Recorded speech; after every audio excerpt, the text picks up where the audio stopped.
Hello, I'm George Mather. This is number 0881, the Stuff File program with Peter Anthony Holder, and it comes to you right now. The following program is brought to you in living color.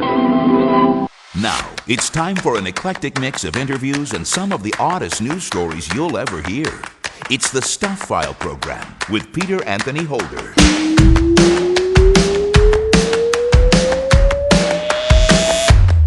Hey there, hi there, ho there! Peter Anthony Holder here with you, and yes, this is indeed another edition of the Stuff File program, number 0881. And coming up on this edition of the Stuff File program, you'll meet Ryan Ray Vincent, who is an actor who is quite successful in the hot new craze of microdramas. Are microdramas the next big thing in Hollywood? If you look back throughout the generations, the past 100 years, it's always shifting in what seems like a dramatic way. And usually the people that are in Hollywood at one moment, as it begins to shift, are resistant and they don't understand. And it seems like this is history repeating itself. I don't know for sure that this is a thing and how long it's going to last, but this is plausibly the next shift in history of this town, of this business of entertainment. Marc Farrington is the author of the novel Loss of Life. It deals with a man whom, after a car accident, has partial retrograde amnesia, removing his recent memory, only remembering his childhood. He goes to a grocery store and he starts picking out food that he recognizes and remembers liking, and he gets to the checkout and he empties the basket and it's full of things like hot dogs and ice cream, because those are the things he remembers liking when he was 13, and that's the last memory he has of groceries. But the amnesia itself was really a vehicle for me to bring this character to the point where he was going to do an honest and thorough investigation of his past life. Marc Hartzman, curator of WeirdHistorian.com, has a special segment. It's not a story from the past, but instead it's a trip that he took. Marc literally ran off with the circus. I did. Yeah, it was great fun. Ran off to the circus in Baraboo, Wisconsin. Baraboo is, of course, famous for being the birthplace of the Ringling Brothers Circus, so there's a real rich circus history there. I went for the Circus Historical Society's convention. Dan Meyer and I spoke about our book, To the Hilt, so we gave a presentation on the history of sword swallowing, also a little bit of our own background. All of this culminated in Dan giving a live demonstration of sword swallowing, which is always fun, even at a Circus Historical Society convention. And there's lots and lots of Stuff File news, dad joke theater, Sir Dudley's Poetry Corner, a morning shower thought, and of course, an idiot of the day. The guest slater, the person who told you this was show number 0881, was George Mather, a retired broadcaster, lawyer, and an early colleague of mine in my first on-air job in Brockville, Ontario. Thank you very much, George, for doing the guest slate on this edition of the Stuff File program, a show that is listener-supported, fan-funded radio that depends on you for our success. Join us at patreon.com to help make this show an even bigger and better radio experience. Well, let's get right to the stuff. A masked vigilante dubbed the Batman of Lagos de Moreno is being sought by Mexican police after allegedly capturing suspected thieves and taping them to lampposts. At least 5 men were found bound with silver duct tape across the Jalisco region over 10 days, beginning June 13th. Many had ratero, Spanish for thief, written on their faces, along with drawn-on mustaches and cat whiskers. Some showed signs of beating. The stolen bikes, allegedly belonging to victims, were left nearby. 5 such incidents have been confirmed. Investigators are examining the cases, noting that the bound men are currently considered victims of unlawful assault. No arrests have been made. I wonder if he fights crime in a rubber suit. Also, can he say the signature Batman line? What the hell are you? I'm Batman. I'm assuming he'd say it in Spanish. ¿Qué coño eres? Soy Batman. A New Jersey middle school is replacing all yearbooks after a baby photo of Adolf Hitler was found hidden inside. The image appeared among childhood snapshots of recent graduates at Eastbrook Middle School in Paramus. A teacher spotted the black and white photo taken shortly after Hitler's 1889 birth embedded within a larger collage. School officials believe a student deliberately placed it there. The principal sent a letter to families calling the image unacceptable, stating it has no place in a student yearbook and does not reflect who we are or what Eastbrook stands for. All yearbooks were collected before students could take them home. Local police are investigating. Well, kudos to that really eagle-eyed teacher who spotted the baby picture amongst a collage of baby pictures, because I'm assuming that Hitler's 1889 baby picture didn't have that signature mustache. Lillian Droniak, the 96-year-old social media personality known as Grandma Droniak, and let's stop right there. I'm guessing nobody had on their bingo card the phrase, the 96-year-old social media personality. Anyway, Grandma Droniak says her retirement home threatened to evict her over late-night parties. In a viral TikTok posted on June 11th, she displayed a formal warning letter citing noise complaints, alcohol being served to residents, and guests leaving her room at 1 a.m. Grandma Droniak said, I could do what I want. I pay $12,000 a month to live here. I can't help it. I love to party. You can't stop me. A representative has now said the situation has since been resolved. The home will allow late visitors, but prohibits Droniak from supplying alcohol. Droniak, who has millions of followers, has lived in the undisclosed retirement home since June of 2024. You go, girl! She's paying $12,000 a month. Why is it that some seniors' homes act like their only reason for existence is because they're God's waiting room, or they're treating the residents like they're forgotten items in the back of the refrigerator? Party on, Grandma Droniak. And finally, in this section of Stuff File News, before we get to our first guest here in this edition of the Stuff File program with me, Peter Anthony Holder, a Domino's manager from Manassas, Virginia, has been named the world's fastest pizza maker after assembling 3 large pizzas in just 31.22 seconds. Richard Delsid claimed the title at the Domino's World Fastest Pizza Making Competition in Las Vegas on May 13th, winning $5,000, a trophy, and a championship belt. Competitors were required to hand-stretch dough, spread sauce, and distribute toppings on 1 pepperoni, 1 mushroom, and 1 cheese pizza, all inspected for quality. Said Delsid, this competition isn't just about speed, it's about delivering quality under pressure. He credits his start at Domino's to his sister, who hired him in high school, saying, honestly, she didn't see me as a manager. And now the manager has his own 13-year-old daughter, and she's proud of her dad. She actually texted me and said, hey, my friends are asking about you. Are you, the world's fastest pizza maker? And I'm telling them, yeah. It means a lot. I can't explain it, honestly. I guess that's why they talk about speed in their commercials. Only Domino's Pizza delivers in 30 minutes or less. None of the rest are always this hot, this fresh. And let's get to our first guest here in this edition of the Stuff All program, shall we? Actor Ryan Ray Vincent is one of the leading faces of Hollywood's booming microdrama movement, starring in 30-plus series, reaching tens of millions of viewers each month. Ryan joins us from Los Angeles via Riverside.com. Hi, Ryan. How are you? What a beautiful introduction. Thank you so much for having me today. Thank you for being on the program. It's a pleasure to have you on. I go back to an era when Quibi first came along. And Quibi is dead and gone.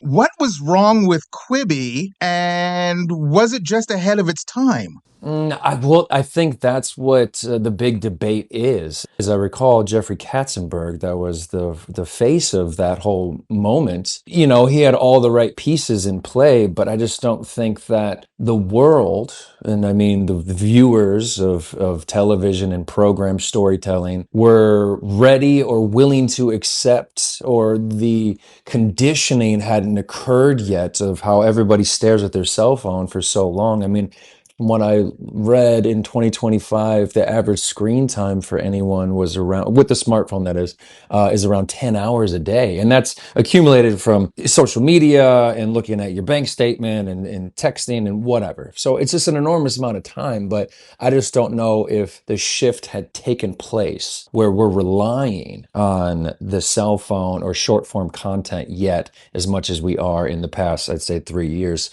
which ultimately made Quibi just a bit too early. So again, I'm speculating, but that's my 2 cents on the situation there. Okay, so flash forward from Quibi to today, where China is starting a $7 billion industry annually, and it's outpacing their domestic film making there in China. So you have been an actor for a while. When you first started doing micro dramas, what was your initial response as to where this was going based on everything you had done up until that point? Well, I kind of looked at it in a metaphorical way, as if it was like the new kid at school. He's sitting by himself in the cafeteria because nobody understands him yet. No one is taking the time. They're too scared. They're too insecure, really, to just say, oh, what's this about? Let me go introduce myself. But I looked at it that way, and importantly, because I was like, you know what? I think there's something over there. I think there's something different. And now things have started to shift. I think at that time it was the new kid at school and it was misunderstood. And so it was easy to judge. And I think that's what the majority of the actors that I was around or associated with through film or television or just in classes around town, everybody was looking at it like, well, that's stupid. That's silly. It's immature. It's a fad. It's beneath everything that I've ever thought of myself of as an actor. And in a way, I was understanding to that because it was very, I don't know, it was just kind of silly almost instead of being taken serious. So, but I got myself out of my own way and ultimately got on board because I saw the bigger picture. I thought, it's just a matter of time that everyone gets to know the new kid at school and they realize that the new kid at school has something interesting, has something different. And instead of judging it, let's go with it and see where this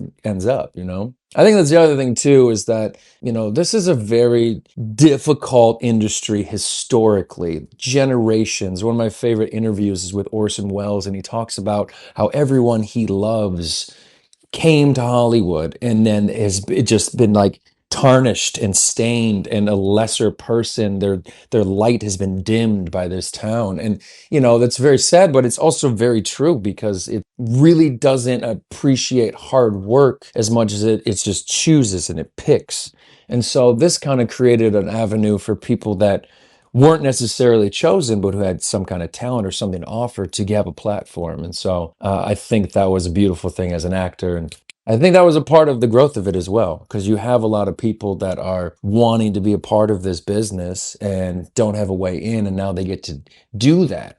I'm a big fan of MMA, and there's something that you'll notice that you'll watch a fighter who's on their way up. They're winning, they're winning, they're winning. And when they've gotten to the point where they've won their championship, everything changes. Now the reason they're fighting is to maintain instead of climbing. And it's a total different fighter. Statistically, they ultimately lose, whether it's the next fight or one to come, and then they never really rise again. And I think there's something interesting about taking actors that haven't really made it. They're not Kevin Costner, they're not some name that we're all familiar with, and we're growing because they're hungry, the industry's hungry, it's all kind of working together. So That's something I think I identified pretty quickly. And I thought, I'm going to stop judging this like everybody I know is, and I'm going to take it serious and I'm going to try to see where it leads. Well, you said it was just a matter of time, but even though you had that optimistic outlook of what microdramas was going to be, did you anticipate that it was going to have this meteoric rise that it actually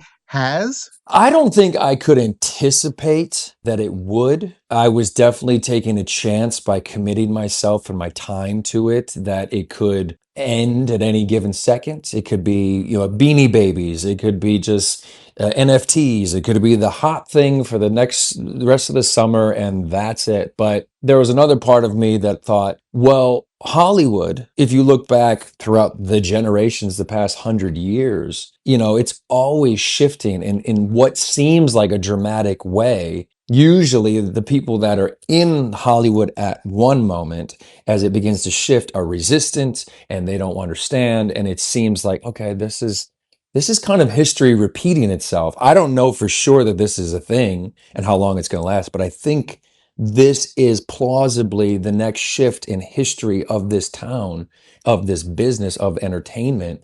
And I'd rather take the risk in being a part of it. So as much as I didn't know where it was going to go, I was willing to just throw my stock in and just see where it goes. You've mentioned that you've done television and films. How different is it to do a microdrama? I mean, first of all, it's a vertical vision. So are all of the actors closer together? Is the set smaller? What's that like? Oh, you're absolutely right. It's much more narrow of a frame to be in, so you have to be kind of on top of each other. But as far as the difference, that's the very obvious is the pacing. I was on the set of Blonde with Anna de Armas. It was directed by Andrew Dominic in 2019, and I remember being there all day, and we were shooting 2 scenes the whole day. And I mean, I believe it went into overtime, probably 13, 14 hours. And so it was just impressive, but it was also at that moment, I was like, okay, this is how you make a real big budget dramatic film. And now fast forward and I'm doing these, I'm on set. I mean, we're doing 20 pages a day. It is your lines, find your angle, and then shoot. And a lot of times, as soon as they get your coverage, it's just flip it and move on. And so, which you have to anticipate. So you want to get your weak stuff out in the car ride on the way to set, because a lot of times you'll get the script the night before. So you don't have much time to prep. There's a great book that I refer to often called True and False by David Mamet. And he references a director talking about actors. He's like, look, I've already written the lines. I'm going to tell you where to stand. I'm giving you the close. I'm putting a spotlight on you.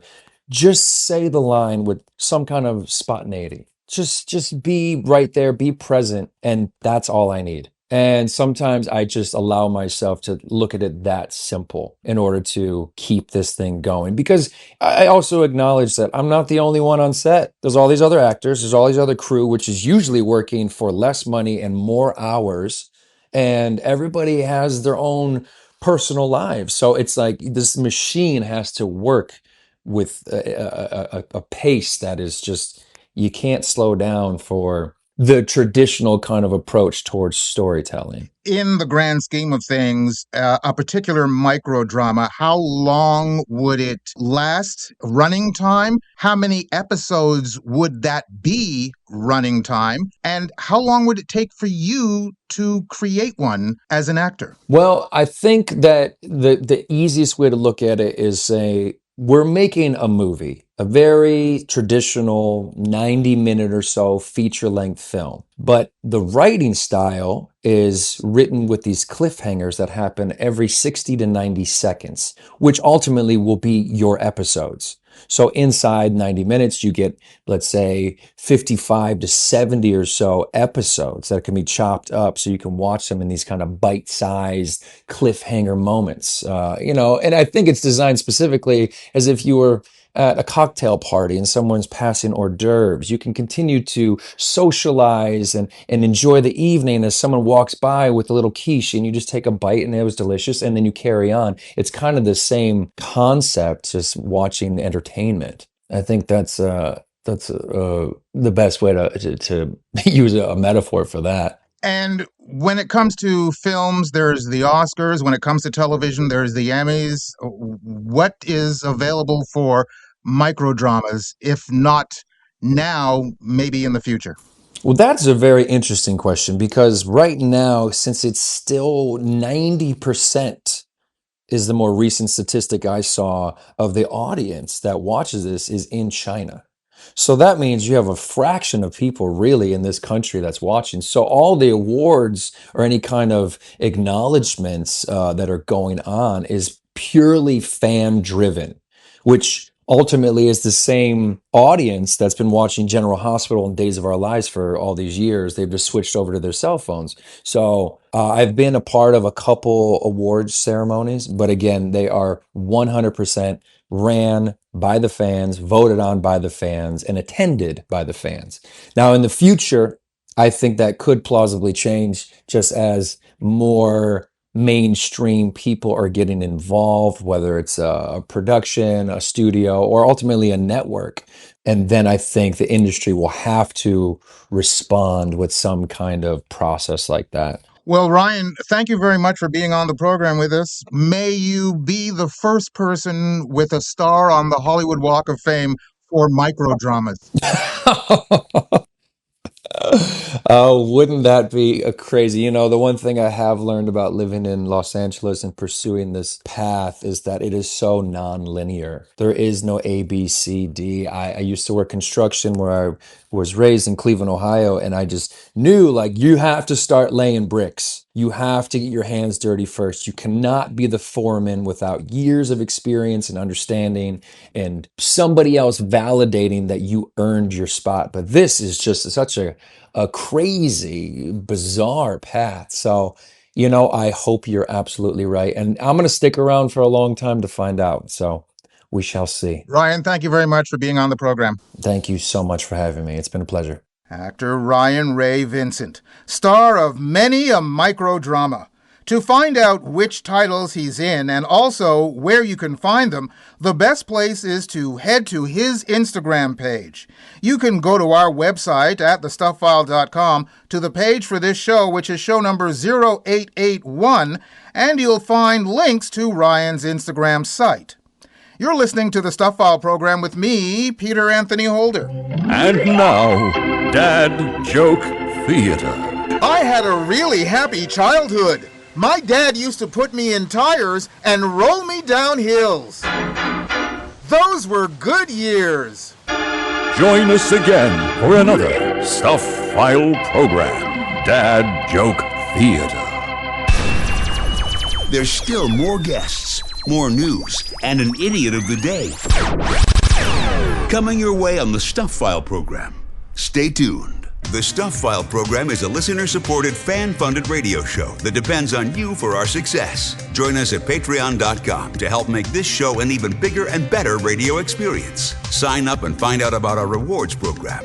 Being a patron doesn't have to be a long-term commitment. There's absolutely no obligation. You could join today and end whenever you'd like. But the time we have your support would be so greatly appreciated. We'd also love to hear your thoughts about the show and even your ideas for rewards. Join us for the ride. Join us at patreon.com/thestufffileprogram program. Does it feel to you like AI is taking over? That the bots are winning? That AI actually stands for alarmingly invasive? If you crave more human connection, reach out to friends, play with your children, call your mom, and do what you're doing right now. Listen to the radio. Radio is thankfully, imperfectly human. No ifs, ands, or buts. You're listening to the Stuff File program with Peter Anthony Holder, coming to you from Montreal, Canada, where we share the longest unprotected border in the world with the United States. Take that as a sign of extreme friendship or a warning. And still to come in the program, we'll talk to Marc Farrington, author of Loss of Life. We have a special segment with Marc Hartzman, the curator of WeirdHistorian.com, where he actually ran off to the circus.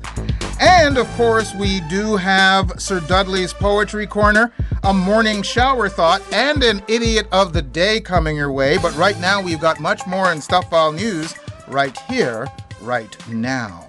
Washington, D.C. has agreed to pay an undisclosed settlement to a man detained for playing the Imperial March from Star Wars while following National Guard troops through the city. Sam O'Hara was handcuffed for 15 to 20 minutes on September 11th of last year. The ACLU D.C. says Ohio National Guard Sergeant Devin Beck asked D.C. police to handle O'Hara during the protest. The lawsuit against Beck remains ongoing. O'Hara began the protest after President Trump deployed National Guard troops to patrol D.C. in August of 2025. Said O'Hara, the government's efforts to silence me ultimately backfired. ACLU D.C. legal director Scott Michelman called the episode a reminder that officials can't punish someone for their speech. Well, I must admit that there are now a myriad of protesters who really, really, really have a sense of humor. A 19-year-old man from the UK has admitted deliberately defecating in a community swimming pool 18 times over several months. The incidents at Newcastle Emlyn Swimming Pool occurred between February 2nd and May 21st of this year, forcing repeated closures for cleaning and safety procedures. Staff reviewed hours of CCTV footage to identify the suspect, who fully admitted the offenses after being interviewed by police. The charity-run pool reported significant financial losses from refunds, lost bookings, and reduced attendance, said a pool spokesman. Our funds have been depleted by these incidents, and any donations or offers of financial help would be greatly appreciated. No further incidents have occurred since the individual was identified. Gosh, his parents must be so proud. Police in Chandler, Arizona were in the middle of a SWAT operation when a vehicle turned into the scene. Officers ordered the vehicle to turn around, but Dot, the DoorDash food delivery robot, doesn't seem to understand verbal commands, so it kept on going. Police apparently put barricades around the bot, trapping it in place until DoorDash support arrived in a truck and used a remote control to take it to the truck to haul it away. You know, this is a sign of the times. It's all about the robot. Did you hear anything about the hungry customer left waiting? No, it's all about the robot. When great hunger meets great innovation, there is only one robot for the job. Introducing Dot, your local delivery robot. And we have one more Stuff File news story before we get to our next guest here on this edition of the Stuff File program with me, Peter Anthony Holder. And it's time for the Mayor Larry Vaughn Bad Judgment in Leadership Award. Now, if you fellas are concerned about the beaches, you do whatever you have to make them safe. But those beaches will be open for this weekend. Two statues in Ellicott City, Maryland, one depicting a peach and the other an eggplant, faced opposition from the city's Historic Preservation Commission. The commission members were concerned the sculptures detracted from the area's historic buildings and asked the businesses displaying them, Georgia Grace Cafe and the Wine Bin, to remove them. Paula Dwyer, owner of the cafe, said it was because of the innuendos with the peach and the eggplant. The community was mostly supportive of the statues, and some didn't get the fuss. Said David Carney, owner of the wine shop, I guess I don't quite understand the innuendo because I have one of those body parts and it doesn't look like that and it's not purple. When the businesses refused removal, the commission took them to court, but a judge ruled that both installations can stay, as art installations are not under the commission's purview. Said Dwyer, "This was just a huge thing, and it just shows what people can do when they come together." Which, when you think about it, is what the emojis are all about in the first place. I guess the commission had an emotional reaction. And that's your Mayor Larry Vaughn Bad Judgment in Leadership Award. Let's be reasonable, huh? This is not the time or the place to perform some kind of a half-assed autopsy on a fish. And now, this.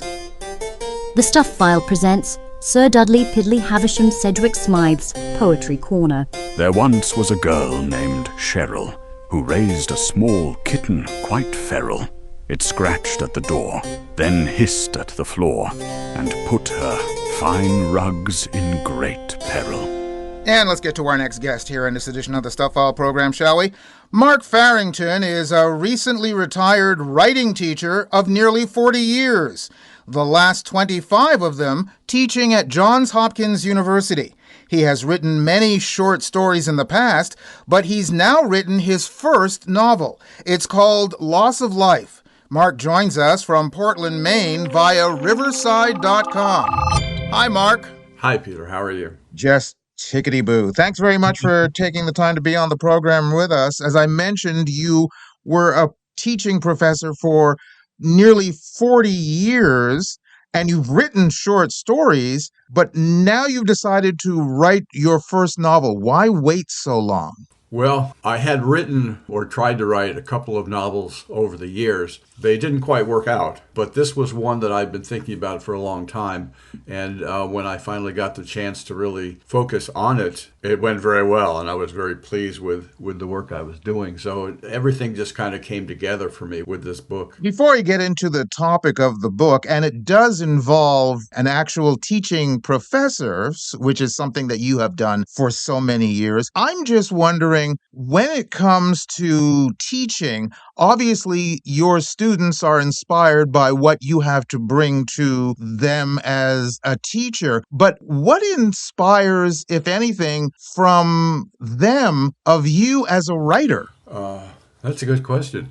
I've always felt that being both a writer and a teacher, each one helps the other. As a teacher, I have to learn how to explain the kinds of things that I want students to be able to learn and to think about. In explaining them and figuring out how to make that clear, they become clearer to me as well as a writer. And so I can apply some of those things that I've gotten a better understanding about because I've had to teach them. I've also, in seeing all writers make mistakes often, and I tell students sometimes, the main difference between you and me is that I've made more mistakes than you have already, but you learn from those mistakes. And so seeing things that my students are grappling with at the level that they happen to be at the moment helps me again to look at any of the areas that I might be struggling in as well, and to say, okay, I can help that student figure out how to get over that obstacle because I've done it myself in my own writing,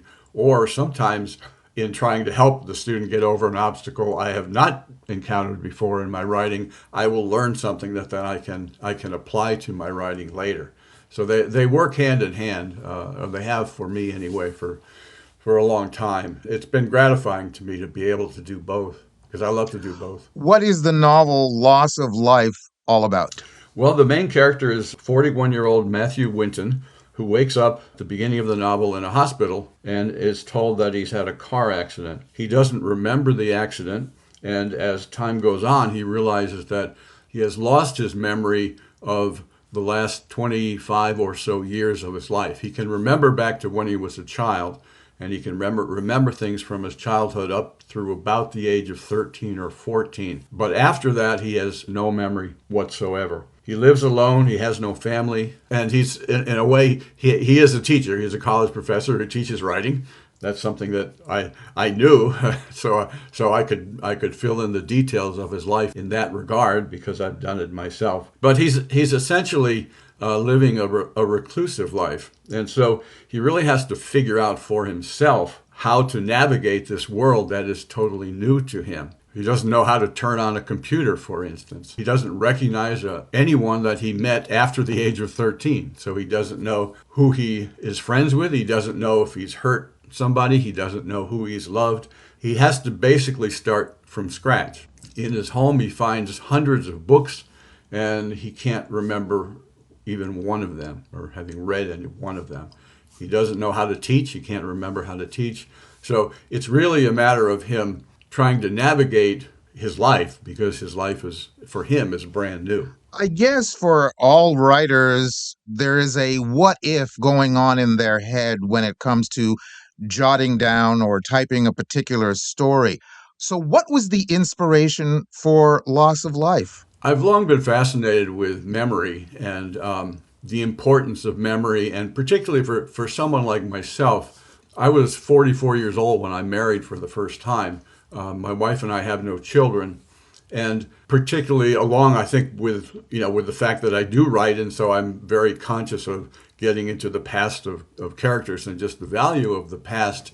I've always felt that, for me anyway, my memories were the greatest proof that I've been alive. I'm not very big on material things, and so I go into my head, and it's those things that I remember having done, or places I've been, people I've known. Those are the things that, to me, are my life. I wanted to put some pressure on this character because I wanted him to examine his own life in a direct and more honest way than he ever had before. And so the best way to do that, I thought, was taking that life away. He goes into all this because he does want to recapture his past. He does want to regain his memories, but at the same time, he's not sure. He's a little bit wary of it all because he doesn't know what those memories are going to be. He doesn't know what he has done. He doesn't know what might have been done to him. And in fact, there's a policewoman who investigates the accident who comes to see him in the hospital early on, and they develop a friendship, and she helps him a bit. And there's a point where she offers to go to his home and to pick up some things for him while he's still in the hospital, some clothes and that kind of thing, so that he can go home. And he says to her, half jokingly, "I can't promise that when you walk in the front door, you won't find a dead body." And it's because he has no idea. He has absolutely no idea about what he might have done or anything really related to the last 27 years of his life. So that was the what if. The amnesia itself, I had fun with the amnesia because there are instances where, for instance, he goes to a grocery store and he starts picking out food that he recognizes and remembers liking, and he gets to the checkout and he empties the basket and it's full of things like hot dogs and ice cream, because those are the things he remembers liking when he was 13. And that's the last memory he has of groceries. So I had some fun with that particular part of it. But the amnesia itself was really a vehicle for me to bring this character to the point where he was going to do an honest and thorough investigation of his past life, which he wasn't doing on his own. He was coming up with all kinds of ways to deflect or to spin the things that he had done or things that had happened to him.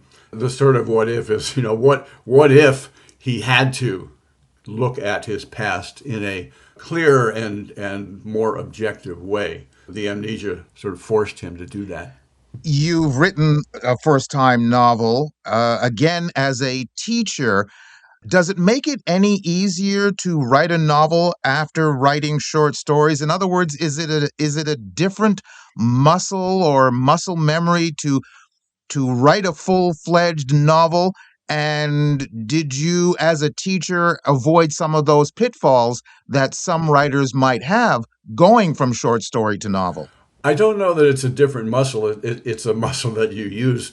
You have to use more and for a longer period of time, because you're now dealing with 300 pages instead of 15 or 20, and so keeping track of everything and having the sense of how it's moving and where pieces might fit best. Those are all things that you do when writing a story, but not anywhere near to the degree that you do with a novel. One of the ways that I write, and there are many different ways to write, so I don't force my process on anyone else, but one of the ways that I write is to take something that I know when I'm starting out and go with it and let it sort of tell me where it wants to go. And I think of writing as a compromise between the ideas that I want to explore and also the things that the writing itself tells me I should be exploring. And so that's easier to do with a short story, because if you're on page 7 of a 300-page novel and you have no idea what's going to happen after you get to page 50,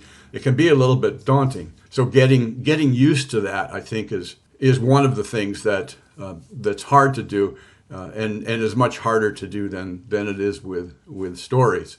A writing professor that I once had said that with the first novel, until you get to page 250, you won't really believe that it's going to be a novel. So the novel requires a lot more faith, I think, than writing a story. Well, I guess the analogy I would make is also the difference between a sprinter and a marathon runner. But just based on what you said, are you more of a pantser than a plotter? Yeah. I think I do a little bit of both, but I know that for me, there are things in my writing that I'm not consciously aware of, and there are things that come up out of the writing that I never imagined and certainly never planned. And over my experience has been that those are often some of the best things in the writing that I'm doing, those things that come up that surprise me when they come up. And so that's the thing that I look for. And in fact, when I'm starting out on a book or a story on any given day, if I write for a while and nothing surprises me about what I write, I generally tend to think it didn't go very well, because I'm always looking for those things that pop up unexpectedly. Now that you've written your first novel, Loss of Life, is there a second one, maybe even a third one? I hope.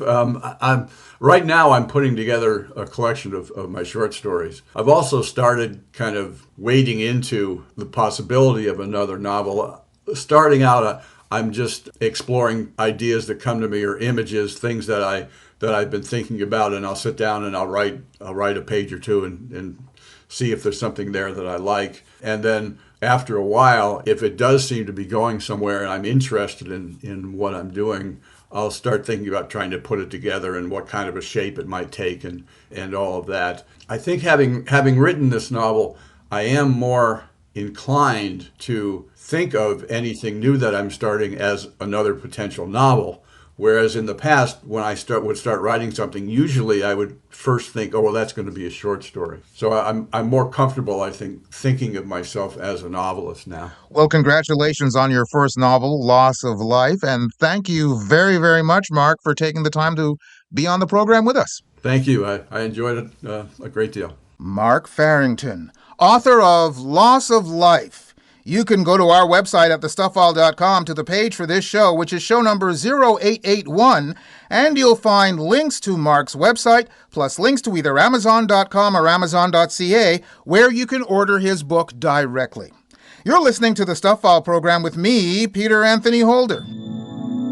Giving you something to think about. This is Morning Shower Thoughts. If you buy a bigger bed, aren't you left with more bedroom, but less bedroom? Morning Shower Thoughts from the Stuff File program. Got something for the mailbag? Drop Peter a line. He'd love to hear from you. Send your email to mailbag@thestuffile.com. And remember, stuff is spelled S-T-U-P-H. That's mailbag@thestuffile.com. Or catch up with him on Twitter or Facebook. There's more Stuff File coming your way in just a few moments. The Stuff File program is everywhere on several stations and on several platforms, including YouTube. The YouTube handle is youtube.com/@PeterAnthonyHolder-StuffFile. That's kind of long-winded, isn't it? Just go to YouTube and type out my name, Peter Anthony Holder. On YouTube, you'll find interviews, short vertical videos, and more. There's a lot to check out. Again, that's youtube.com/@PeterAnthonyHolder-StuffFile. Oh, for the love of God, just go to YouTube and type in my name. You're listening to the Stuff File program. Good times start here. Where they end up depends on how good your legal team is. Here's Peter Anthony Holder. And still to come on the program, a special extra segment with Marc Hartzman, the curator of WeirdHistorian.com. We do have an Idiot of the Day coming your way, but I've got one more Stuff File news story to share with you right here, right now. A Florida woman is facing felony charges after a bag of cocaine fell from her buttocks during jail intake. 30-year-old Reagan Cox was pulled over on a Brevard County highway at around 6:40 a.m. on June 26th after her car was seen veering across lanes. Officers detected a marijuana smell and described Cox as slow and lethargic. She resisted deputies before being transported to a county jail. An X-ray scanner flagged an anomaly in her lower region. When jailers moved her hand away from her buttocks, a baggie containing 3.8 grams of cocaine fell out. Cox denied ownership, claiming an unnamed partner placed it there during an intimate encounter.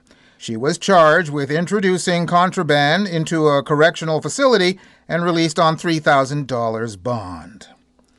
Really? Putting a baggie of drugs in someone's backside is now considered foreplay? Yeah. And let's get to our last guest here in this edition of the Stuff All program, shall we? Marc Hartzman is the curator of WeirdHistorian.com and also the publisher at CuriousPublications.com. He's the author of several books. His most recent one, co-authored with Dan Meyer, is called To the Hilt, A Sword Swallower's History of Sword Swallowing. Of course, listeners know his monthly visits for weird historical stories of the past, but this time around we're talking about a visit of his own when he went to the Circus Historical Society convention. Marc joins us from New York via Riverside.com. Hi, Marc. Hi, Peter. Thanks for having me again. Thanks for being on the program once again. So you literally ran off to the circus. I did. Yeah, it was great fun.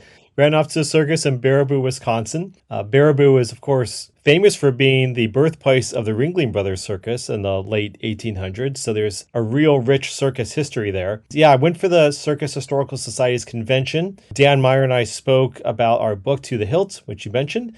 So we gave a presentation on the history of sword swallowing, also a little bit of our own background, how I got into writing about sideshows and the different kinds of stories I've written about sword swallowers. And Dan, of course, described how he got into becoming a sword swallower and why. And then we went into some of the histories of different sword swallowers from the past. All of this culminated in Dan giving a live demonstration of sword swallowing, which is always fun. Even at a Circus Historical Society convention, there were still people who were, of course, shocked and amazed seeing this. A lot of them hadn't seen a sword swallower live, I don't think. So I love just seeing all their expressions, their jaws dropping and gasps, and it's a lot of fun. Dan puts on a great show. So we had a great time doing that, and then, selling some books and meeting all kinds of amazing people with really fascinating circus backgrounds. So it was really an incredible time. And I found myself one evening in the front row of the International Clown Hall of Fame induction ceremony, which was a lot of fun. As you can imagine, it was quite funny, as you would expect, a clown inducting another clown into the Hall of Fame, complete with gags. And they weren't dressed like clowns. These were the retired, they've been doing this for decades. They were all dressed in suits. You'd never know they were clowns if you just looked at them. But then once they start kind of getting into their characters presenting, it was very funny. And you could see the clown coming out from each of them. So it was really an enjoyable evening. Well, even though they weren't wearing their clown costume, wasn't there a hint, like, for instance, they all stepped out of the same car? That would have been a great entrance, actually. They didn't do that. But they did put on a pretty, it was an entertaining induction and an emotional one.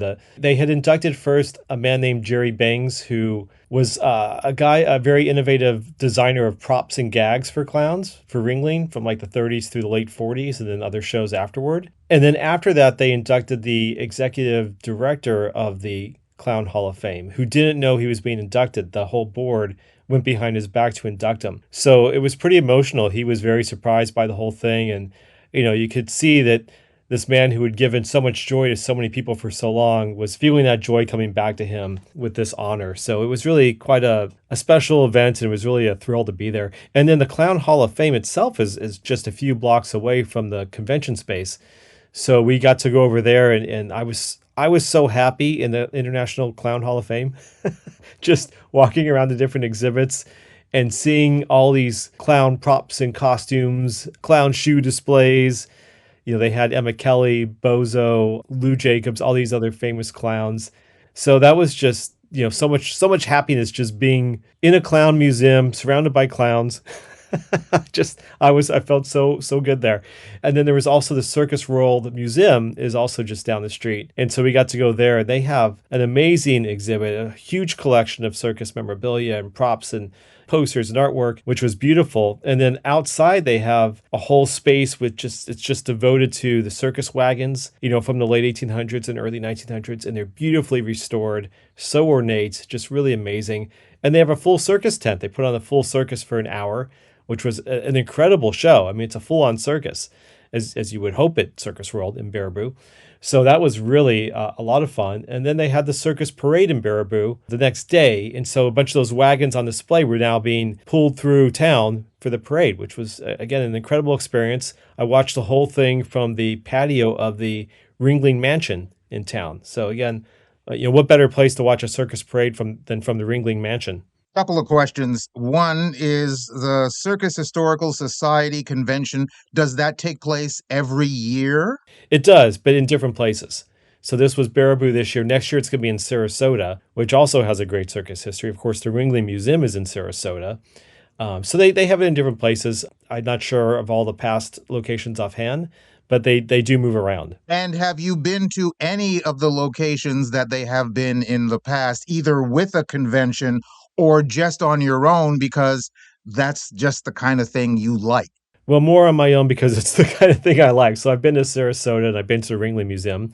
They also did one in Connecticut a few years back near the Barnum Museum, but not there specifically. And I know because I was actually just there today with the president of the Circus Historical Society and the executive director of the Barnum Museum. And then the president of the society and I went to the graveyard in Bridgeport to see P.T. Barnum's grave and Tom Thumb's grave, Charles Stratton. And he was saying that when they had the convention there a few years back, he took a whole busload of the attendees to the gravesite. So a whole bus went into the graveyard or the cemetery to see P.T. Barnum's grave and Charles Stratton's grave as well. And had you been to Baraboo, Wisconsin before on your own? No, I'd never been to Wisconsin before. So this was a fun trip. And yeah, really, like I said, it was great to just sort of be in this area with so much circus history and, of course, embracing all that circus history. You see elephants around town, statues, depictions of elephants, of course. But you can feel that they really embrace their history, which is a lot of fun. I just have this vision of you calling up your travel agent and them saying, "Where are you going to now, Mark?" These are the kinds of trips I love, just going to these unusual places and uncovering fascinating history and meeting incredible people. That's a really fun trip for me. Now, I know you were there with Dan, but do you take anyone else? For instance, do you take one or two of your daughters? I would have loved to. My younger daughter was still dealing with school a little bit, and my older daughter is in St. Louis now with an internship for the summer, so she wasn't available either. But yeah, they've enjoyed these things with me over the years, which is really special. Well, congratulations on all the things that you did, and speaking with Dan, as you co-authored To the Hilt, A Sword Swallower's History of Sword Swallowing, and also I've noticed that you had quite a few pictures up on your site. Yeah, I posted an article on Weird Historian about my adventures in Baraboo. So lots of pictures there. You can get a little glimpse of what I was just talking about. You'll see some of the circus wagons. They really are very ornate. You'll see, I think I have a picture of Dan swallowing a giant straight razor. He doesn't just swallow swords. He swallows other very long, sharp steel objects as well. So he did a straight razor. He also swallowed a saw for the crowd as well. So that's always a good one too. And this was a one-off, Mark, but later on in this month, you're going to have your regularly scheduled programming. with the weird story for the month of July. Yes, I'll have something nice and weird once again. Excellent. Thank you very much, Mark. Thank you. Marc Hartzman, the curator of WeirdHistorian.com and also the publisher at CuriousPublications.com. His most recent book, co-authored with Dan Meyer, is called To the Hilt, A Sword Swallower's History of Sword Swallowing. You can go to our website at thestufffile.com, check out the show number for this program, which is show number 0881, and you'll find the link to Mark's site, plus links to either Amazon.com or Amazon.ca, where you can order his books directly. You're listening to the Stuff File program with me, Peter Anthony Holder. And boys and girls, it's that moment you've all been waiting for. It's time now for the Idiot of the Day. And now it's time for the strange things adults do. This Stuff File presents the Idiot of the Day. A hurry to get to a LARPing tournament ended with a very real arrest in northern Arizona. On June the 11th, troopers stopped a driver clocked at 106 miles per hour in a 65 mile per hour zone in Flagstaff. The driver told troopers she was running late for a LARPing tournament in Colorado. LARP stands for Live Action Role Playing, a hobby where participants dress in costume and act out characters in fictional settings, combining improvisational theater and foam weapon combat. She was arrested for criminal speeding and booked into the county jail, said the Arizona Department of Public Safety in a Facebook post. Speeding to save a fictional realm is no excuse for drivers on Arizona highways. Now, why, oh why, would you be excessively speeding to get to a LARPing tournament so you can engage in foam weapon combat? One reason, and one reason only. You're an idiot! Gee, I'm only a kid, but even I know you're an idiot. And that's it for this edition of the Stuff File program, number 0881. Hope you enjoyed it. The website is thestufffile.com, and once again, stuff is spelled S-T-U-P-H, where you'll find information and links on all of our guests by going to the weekly Stuff File page. Just look for the corresponding program number, and once again, that's 0881. Email me at peter@thestufffile.com. And you can find me on Facebook, Spoutable, Mastodon, and Blue Sky as PA Holder. Check us out on patreon.com, where you can become a patron of the program. Hope to see you back here for our next show on the air, online, or as a download. We're coming to you from everywhere, including kdxradio.com and over the air on stations like World FM New Zealand, WNRHLP-FM Newport Richey, Florida, KZZHLP-FM Eureka, California, WFNULP St. Paul, Minnesota, CKUW-FM Winnipeg, CFMU Hamilton, CKLU Sudbury, Local 107.3 FM St. John, CHSR Fredericton. Plus, streaming on any streaming service your little heart desires. That's it. Bye-bye. You've been listening to the Stuff File program with Peter Anthony Holder, a presentation of Flying Fish Communications. The Stuff File reminds you never try to drown your sorrows. They'll just learn to swim anyway.